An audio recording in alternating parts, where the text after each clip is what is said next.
Today's lesson for Tuesday, January 26, on dialogue.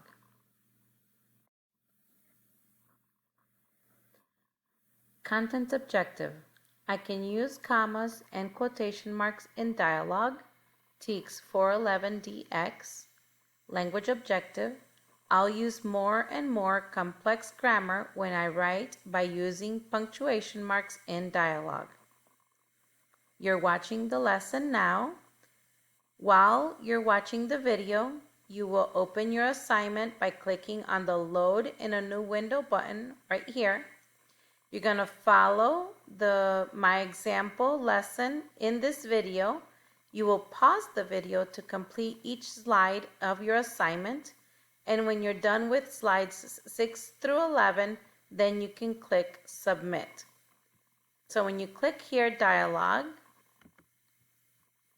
it will take you to yesterday's lesson or yesterday's assignment on quotation marks. So we have already done page or slide 1, 2, 3, 4, and 5. We've already done those yesterday.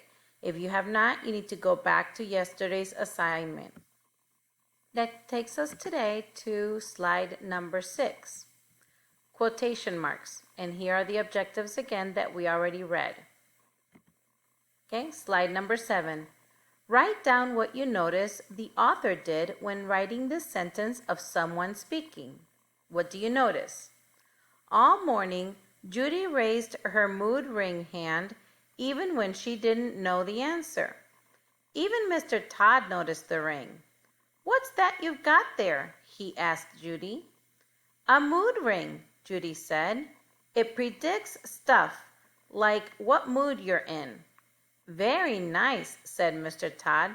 Let's hope everybody's in the mood for the math test.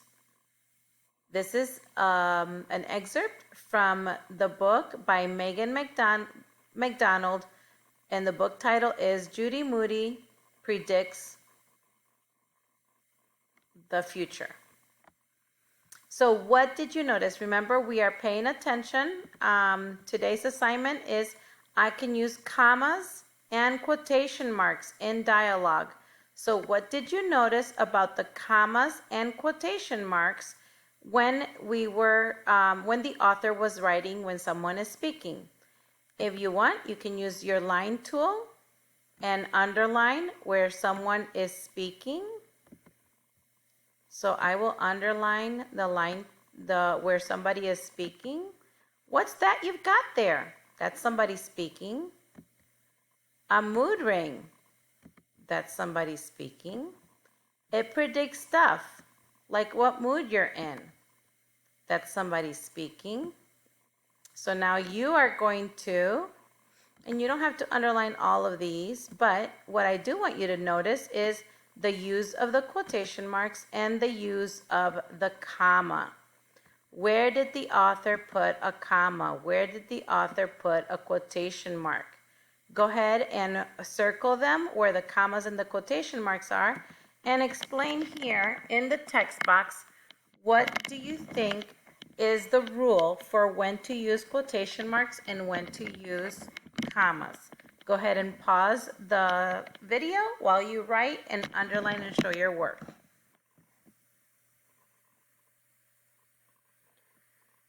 Okay, slide number 8. Underline and circle the parts of the sentence that are the same. How are they alike? How are they different? So this is the same thing that we just read. But go ahead and circle. What do you notice is the same when somebody is speaking? Go ahead and circle or underline the parts that are the same when somebody is speaking. And pay attention to the quotation marks and how they're different. Sometimes the quotations are different. Sometimes the punctuation is different. So maybe you can color code it. Maybe you can do in green if things are the same where people are speaking. If it's the same in all of them, then the punctuation, the quotation marks, the commas, the periods, the question marks, if it's the same, then go ahead and maybe circle it in green. And if it's something different than the other examples, do it in red. Pause the video while you do that. Okay. Slide number 9. Use this model text to help you write your own dialogue text in the next slide. So let's try it out. Now notice, all morning long, Judy raised her mood ring hand even when she didn't know the answer. Even Mr. Todd noticed the ring. "What's that you got there?" he asked Judy. So one person is asking another person what they have there. Start thinking about what you're going to write about. "A mood ring," Judy said. "It predicts stuff like what mood you're in." "Very nice," said Mr. Todd. "Let's hope everybody's in the mood for the math test." Now it's your turn to write a dialogue on slide 10. Create your own dialogue text. You can go back to look at slide 8. You can use the same type of sentences, but write about two different people talking about a different object instead of the ring. So if we go back over here, and it said, I'm just going to put the part where he's talking. "What's that you got there?" he asked Judy. So maybe you can write quotation marks. You start with quotation marks. "What's that you got there?" And if I go back, he's asking a question, so we do put a question mark there. Quotation marks. You can change the name of the people that you're writing about. Question mark, quotation marks. Asked. Go ahead and write down who, a person. To who did they ask? Period. He asked Judy. And then she's going to answer, and that starts on a new line, a new paragraph, because she's answering. "A mood ring," Judy said. Notice there is a mood ring and a comma before she responds. So this is where you get to start on a new line, and you're going to answer a blank, blank, blank, comma, quotation marks, replied or answered or said, and then whoever you're talking about that's answering, I'll let you finish. So go back to page 8, look at their example, and write a dialogue between two people in this space. Now you can create your own dialogue. You don't have to use this one as an example, but remember that we're practicing using quotation marks and commas in the correct place. So if they're not asking a question, then you just put, when they finish talking, you put a comma and then you put the dialogue tag. The dialogue tag is who is talking. Judy said. Then you put a period. "Very nice," said Mr. Todd. Then you put a period.